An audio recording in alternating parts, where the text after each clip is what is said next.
My sister is so spoiled. Well, guys, she ran away from home, and now she's coming back, and she's still the same old same person, but this time, after reappearing for many years later, I'm telling you, she might be the same person, but there's something off about her, and I can't figure it out. Let me tell you a story as a personal lesson.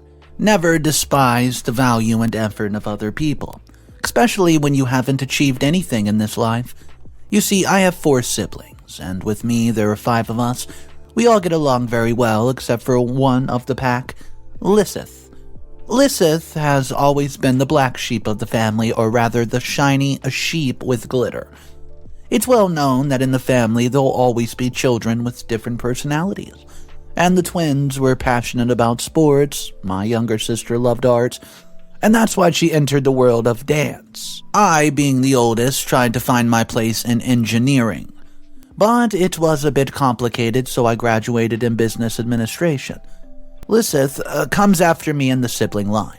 Then the twins, and then our younger sister, and my mother passed away when I was 18, so I had to be the pillar of the family. Our father was always second in the hierarchy, and although it pains me to say it because he's not a bad man, he's very loved in the community. But he's not the man to lead a group like us. Of course, there was sadness and tears during the years, but we knew how to pick ourselves up because we were a solid group. Among ourselves, we helped each other to get food on the table, to be able to pay the bills and end up at the same table at 7:30 to enjoy a good family dinner. Of course, not everybody was on the same page. Lisseth was a case apart mostly for 2 reasons. The first is that the group she hung out with at school were the typical rich girls with the latest phones and luxurious lifestyles. Secondly, she has a boyfriend in high school who was also of the same lifestyle. Well, so he always invited her to expensive places and private events, and of course it was quite a shock to Lisseth when they broke up because she had already gotten used to the life of luxury that the boy provided. It was then that her personality changed, for the worse. She was selfish, arrogant, nonconformist, and even used to belittle the efforts of others in the house. She avoided doing household chores, saying, and I'm not kidding, this was literally what she said on a couple occasions, that she would break a nail grabbing the broom. Guys, I had to raise several younger siblings with a dad who was just another piece of furniture. So I ask, how many times did I have to sacrifice my manicure to get the house clean? Or at least put hot food on the table? Because I'll tell you something, cooking plays havoc with the nails, and even if it was chopping an onion, it's unthinkable for Lisseth to be able to help us. I had a lot of problems with her about the same thing, because she said that we deserved more, but it was very much in contrast to my thinking that we should strive to have our own money. In that sense, the twins helped me in the kitchen with stuff. And so several years went by with ups and downs, until the time came when it was my turn to leave home. I did so when our younger sister turned 16, and the twins were already working. I left home when I married Ian, a boy I met after graduating from college, and hit it off almost immediately. He also comes from humble roots with a family as big as mine, and he's a hard worker. And what struck me most about him, apart from his smile, was the sense of stability he tried to convey to me. He worked 6 days a week and still managed to have enough money to ask me to marry him, knowing that we would be on very tight expenses. Of course, between the 2 of us, we drew up some investment and savings plan that would allow us to reach our goal of a car in a short period of time. We lived in an apartment owned by Ian's family, which made it a little easier for us since we did not have a rent place. And that's how we lived for a good period, at least until things in my family did not start going well. At that time, if I remember correctly, we were going through a quite sour transitioning stage with Lisseth, because she was going from party to party neglecting her university studies, which were already a year away from concluding. We would tell her that it's time to get her act together and that she should keep everything to graduate, but it turned out to be the opposite, and she ended up abandoning all the effort of those years for studies for one of the worst reasons I've ever heard in my life. And that made me doubt if she really was my sister. The reason? A man. Yeah, she dropped out of college for a man, for a guy named Joe who owned a restaurant downtown. A very popular one, and had been on his own place for about 50 years, so he was the big deal. No question about it. The guy was enjoying good fortune, and like bees to flowers, she was smitten with this successful businessman, leaving us at home to go off to the life of the excess, luxury, and glamour that she wanted so badly. There were many tears, and our family coexistence was getting worse and worse because we would ask her to help us with some expenses, but she would always give us the same excuse. I can't now, we don't have enough. Not enough work has come out, or just ignore us, but then she would post on the internet pictures of her trip to Mexico, the Bahamas, London. There came a point where we stopped communicating with her as we knew that she was a helpless case. Meanwhile, on my side, everything was a roller coaster. Ian ended up quitting his job due to differences with his boss and was quite scarred by the experience. So in his frustration, he decided to do what most people do nowadays, to start his own business. It consisted of managing social networks for various companies as a creative agency, where we could propose, modify, alter, or replace existing strategies with more efficient ones. Of course, I didn't know much about graphic design, but he gradually explained it to me, and I liked the way he did it because he is a gifted instructor. I told him that in another life, he would have been a good teacher, but what mattered to us was the result. However, it was a roller coaster because it also had its lows. 2 months into the project, and just when we were thinking of bringing someone else into our ranks, boom, I got pregnant, which was a huge blow to our wallet. We had only landed 3 clients, and 2 of them were startups, so we could not afford to stop. I had a hard time with the whole networking thing, because I could not sit still for that long, but moving around hurt. My pregnancy was not the most comfortable time for me, actually, but what hurt the most was the fact that I could not help Ian with his work. I even thought about the twins to help us, but they were in class, so it's just me and Ian against the world. He had a workload that to this day I did not think a person could handle. The first thing we had to do was to buy a new phone to run the networks of one of the other companies. But sooner rather than later, the small victories began to appear. Achieving our first 1 million followers in one of the stores, and so on until by the end of the following year, when our son was 2 or 3 months old, we had an increase of almost 300%, managing to invite more people to the venture. My youngest sister also joined, and she took it in as a part-time job just to pay for college. That was something that helped the family a lot. We even tried to get my father to join us, but he was too old to learn even the basics of social networking. Anyways, our life improved, and it took a few years until we were able to have a fairly exponential rise with the pandemic, because many of the new accounts were stores that had little or no experience with networks. And there came a point where several network management agencies opened, but we were number 1, at least in our city. There came a point where I proudly said that our biggest competition was ourselves, but after that, the issue of expansion began. And by expansion, I don't mean hiring people, but Ian got to have a new job where maybe he earned slightly less, but at least there were more growth opportunities, and before long he was like that, working his way up to a fairly high-profile position on the board of directors. He did not abandon his venture. That's when I was able to help him the most. Directing and managing some of the activities within our venture. Of course, I had my work cut out for me when it came to raising our son, but that's where my father was able to help, who was excited to be the first grandchild he's had. It made life simpler for us. We all helped each other, and we were like a Swiss watch. If somebody broke down, the others would be there for her or him. I had some problems with Ian, of course, as was to be expected in our situation, but we gradually worked it out before anything really bad happened.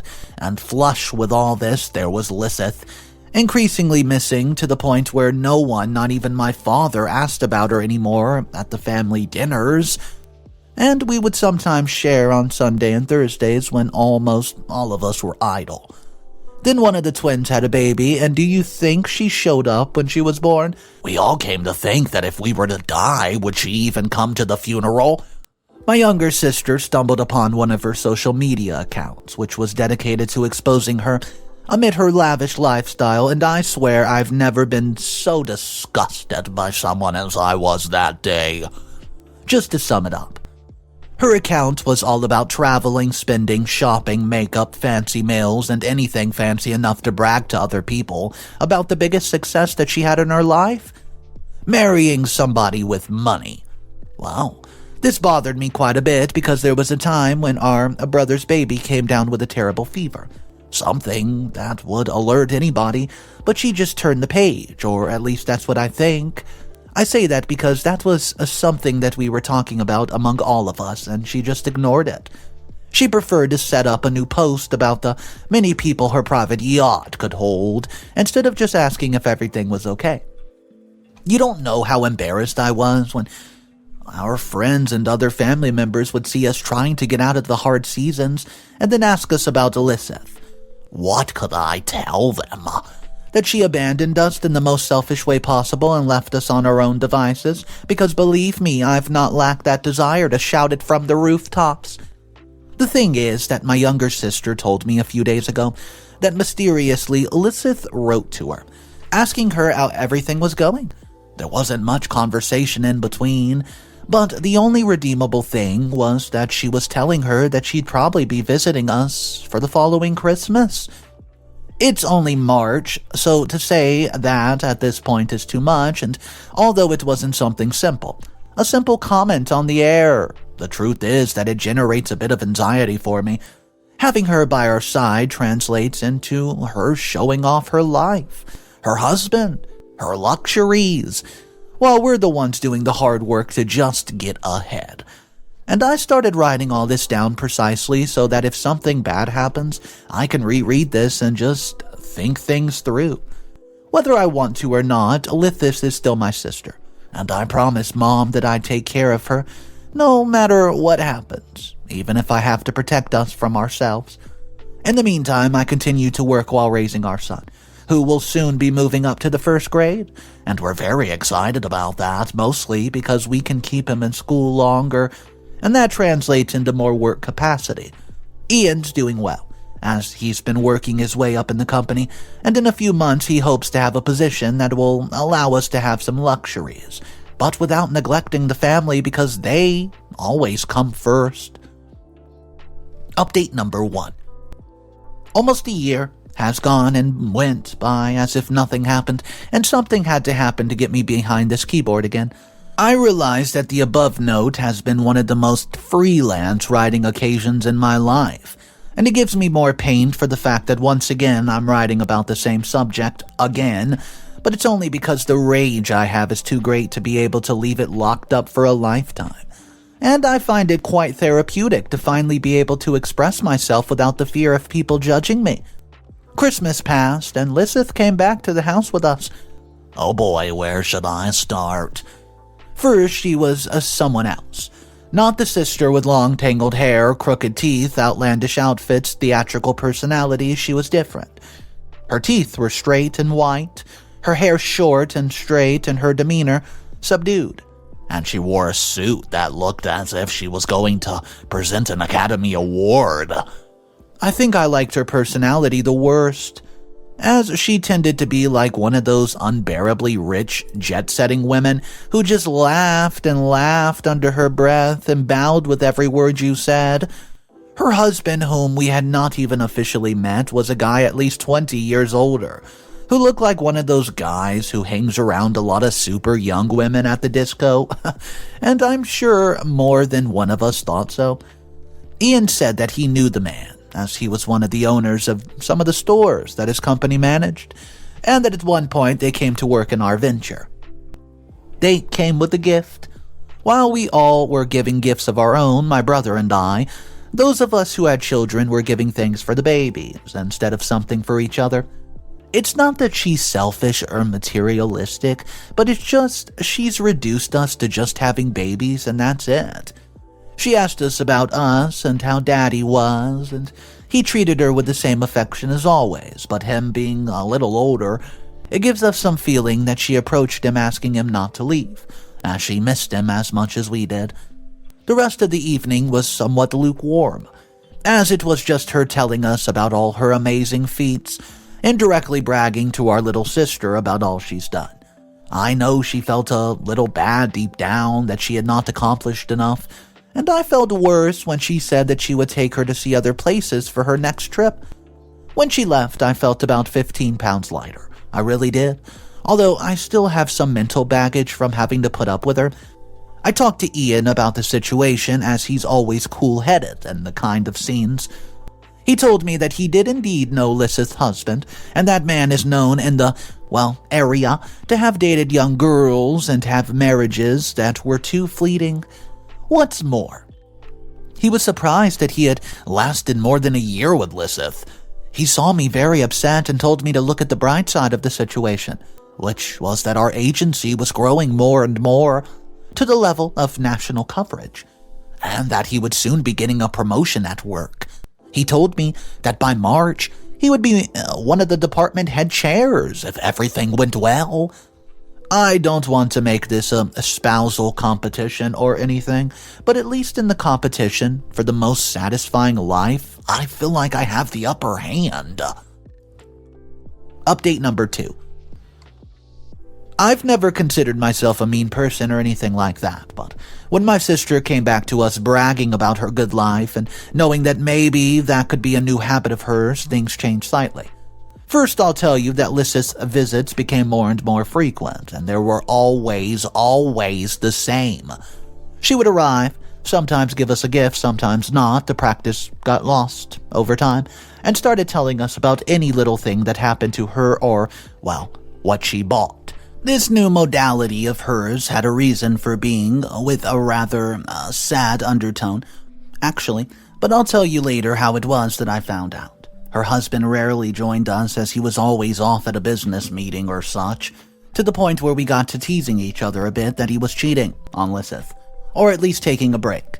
And let's face it, who would not want that from time to time from Lysith? And I say that so myself being her sister. Anyways, she would come by from time to time, and although I don't know if you remember it well, she had told our younger sister that she would take her on a trip the next time, it happened.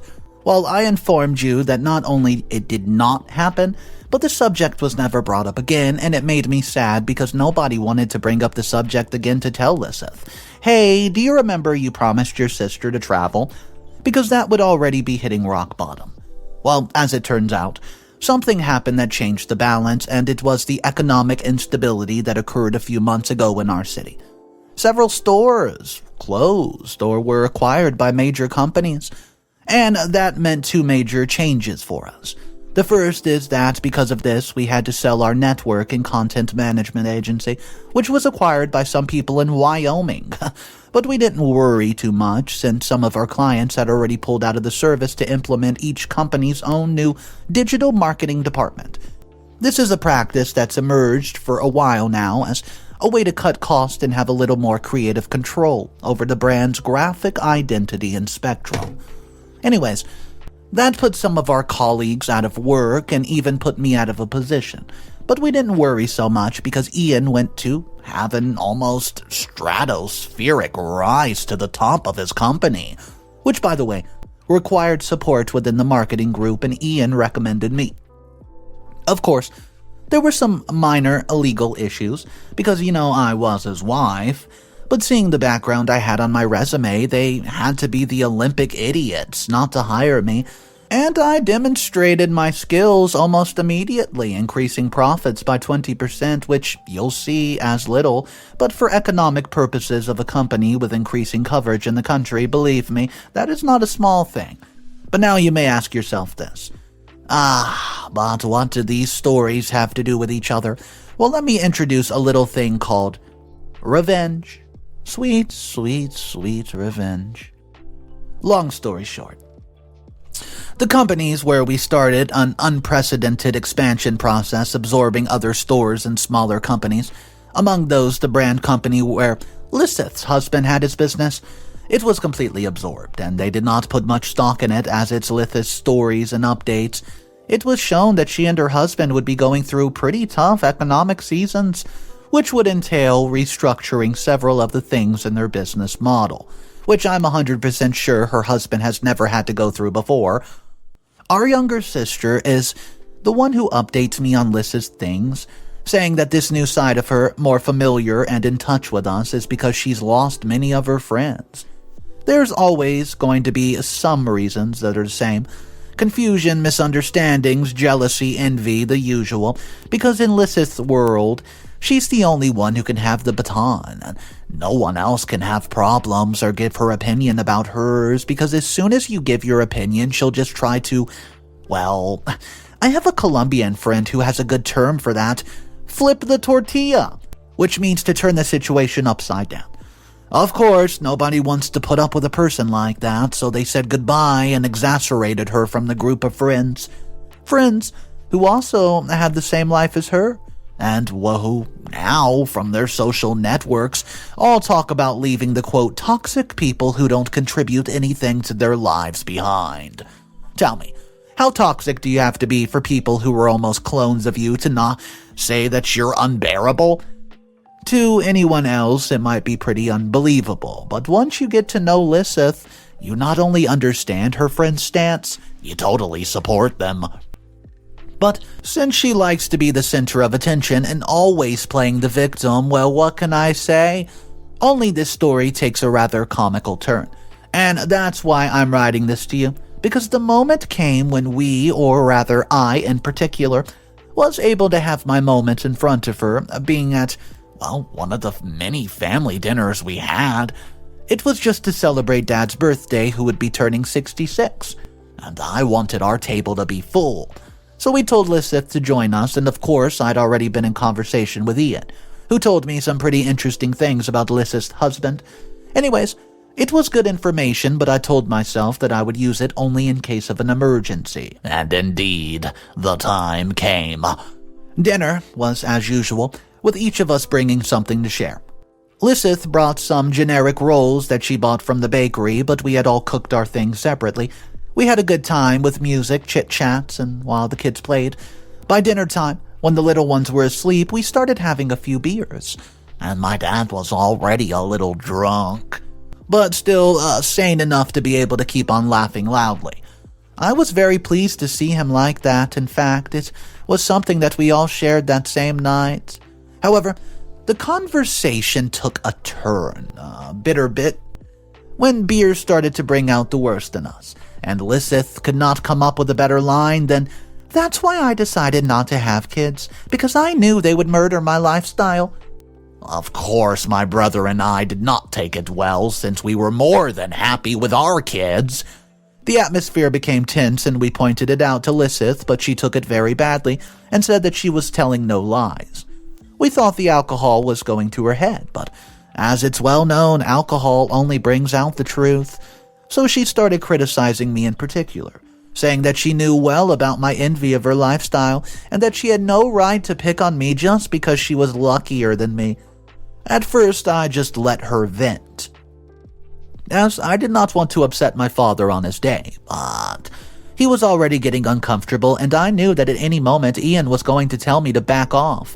But that's when the beer got the better of me, so I said, "You always brag about your empty life, but now let's see how you'll fare knowing that at any moment my husband can fire yours." Well, that came as a bucket of water.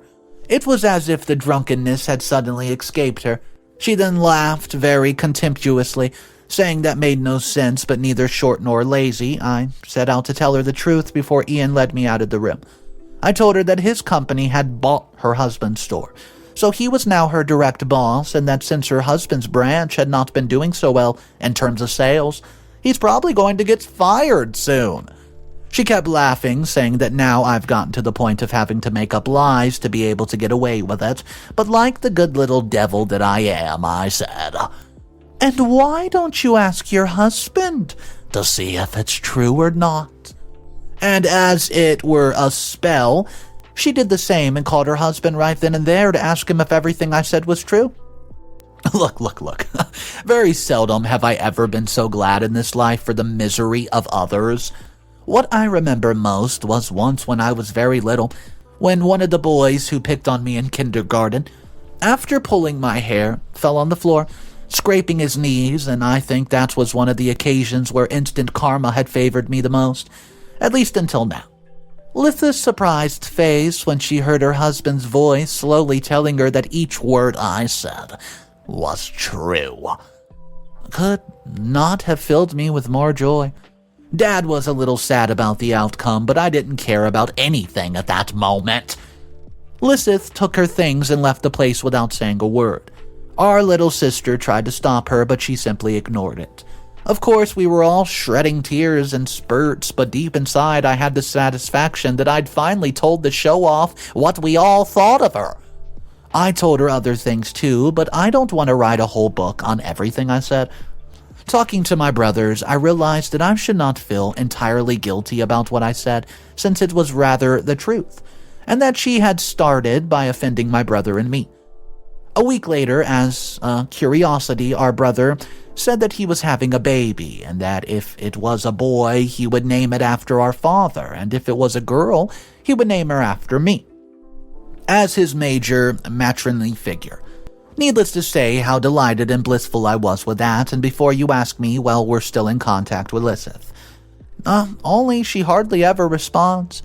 I've refused to apologize, as there's nothing to apologize for. Her social media channel has stopped having videos for a while now, and to be honest, I don't think many of us are interested at this point in the status of her fake life of luxury. Meanwhile, we're still joining dinner time with the family, still thinking that we're blessed for what we really have, without needing anything else. Still, a new car to transport the whole family doesn't sound like a bad idea. Okay guys, so today's story was pretty petty. There was a family rivalry to say the least, but here's where the meat and potatoes of the story come into play. Some of the commenters were displaying how they don't really agree with the way OP handled the situation, saying that you were pretty much as bad as your sister towards the end of the story. But a lot of other people were saying, are you out of your mind? Lysith deserved everything that she went through for making everyone's life around Lysith absolutely miserable. So I do want to know your thoughts on that one, guys. And if you're new to the channel, my name's Mr. Reddito, where I narrate a new drama story every single day. So if you want to be a part of these stories, all you got to do is drop a subscribe and make sure you hit that bell notification icon. I'll see you guys tomorrow, and just remember, it's cool to be kind. Peace.